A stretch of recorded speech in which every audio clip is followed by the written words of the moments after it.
नमस्ते दोस्तों, एस्ट्रोनिफ्टी YouTube channel में आपका स्वागत है। दोस्तों, पहली बार आए हो तो चैनल को सब्सक्राइब कीजिए और बेल आइकन बटन पे भी प्रेस कीजिए ताकि मेरे किसी भी पोस्ट का आपको नोटिफिकेशन मिल सके।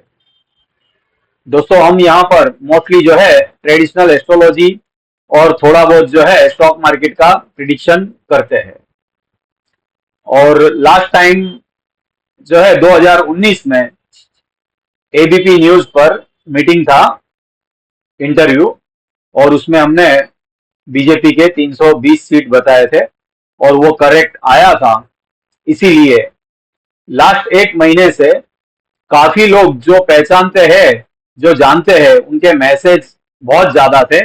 मैं भी जो है ये क्रिकेट के ये सब प्रिडिक्शन करना तो बंद ही कर दिया हूँ। वैसे भी अभी सिर्फ ओनली ऑन कुंडली प्रिडिक्शन पर मेरा फोकस है, क्योंकि वो भी काम अच्छा है, बहुत ज्यादा है।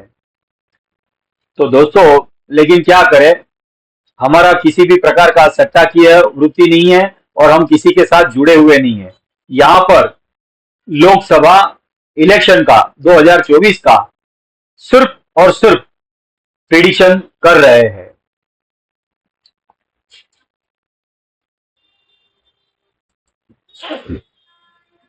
दोस्तों, सीधा जो है 4 जून 2024 सुबह 8 बजे का दिल्ली का सेंटर लेकर यह सर्वतोभद्र की कुंडली बनाया हुआ है। और दोस्तों, सूर्योदय शास्त्र यानी सर्वतोभद्र जो है, इसके 5 अंग होते हैं: स्वर, वर्ण, तिथि, नक्षत्र और राशि। हमको दशा से कोई मतलब नहीं है। सबसे पहले हम बीजेपी की बात करेंगे। भ स्वर है, वर्ण है और अस्वर है, नंदा तिथि, पूर्वाषाढ़ा नक्षत्र और धनु राशि है। इसी तरह से एनडीए का न वर्ण और ईश्वर, भद्रा तिथि, अनुराधा नक्षत्र और वृश्चिक राशि है। और दोस्तों, कांग्रेस का क वर्ण, अस्वर, नंदा तिथि, पुनर्वसु नक्षत्र और मिथुन राशि है। और इंडिया गठबंधन का जो है स्वर, वर्ण दोनों ई है और भद्रा तिथि, कृतिका नक्षत्र और चंद्र जो है उनका वृषभ राशि का है।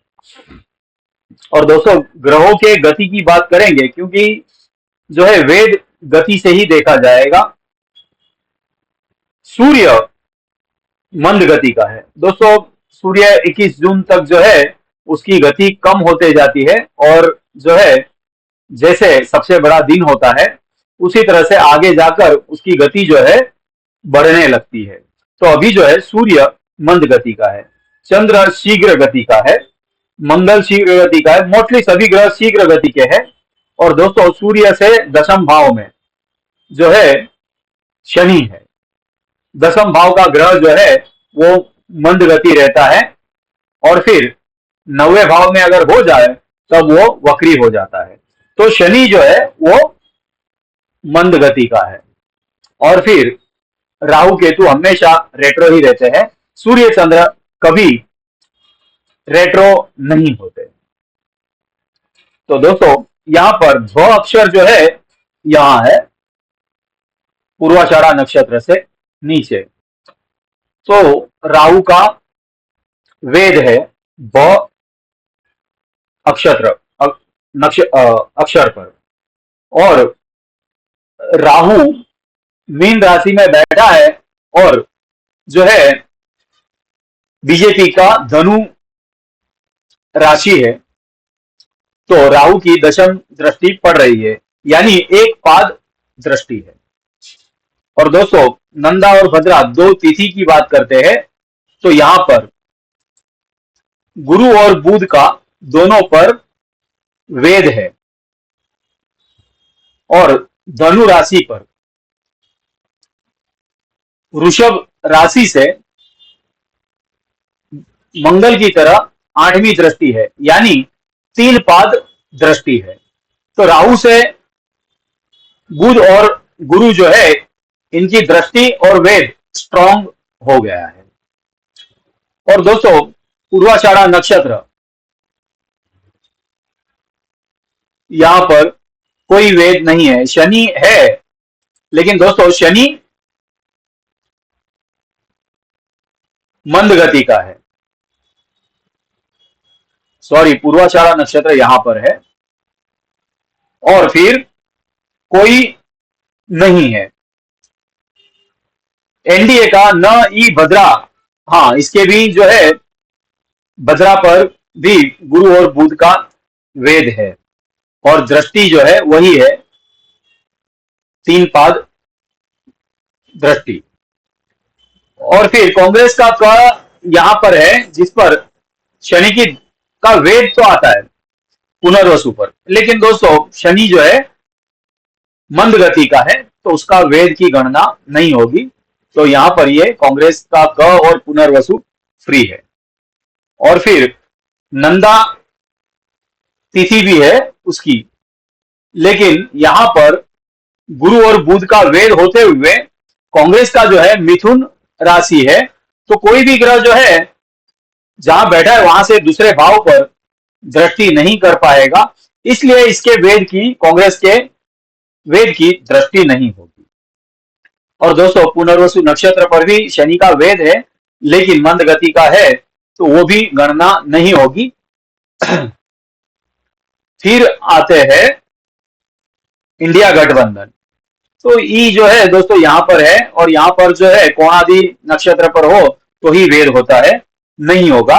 भद्रा पर वेद है गुरु और बुध का, लेकिन वृषभ राशि में खुद बैठे हैं गुरु और बुध। तो यहां पर अगर हम कैलकुलेशन की बात करते हैं तो गुरु, कांग्रेस का और इंडिया गठबंधन का कोई वेद नहीं है शुभ या अशुभ ग्रहों का।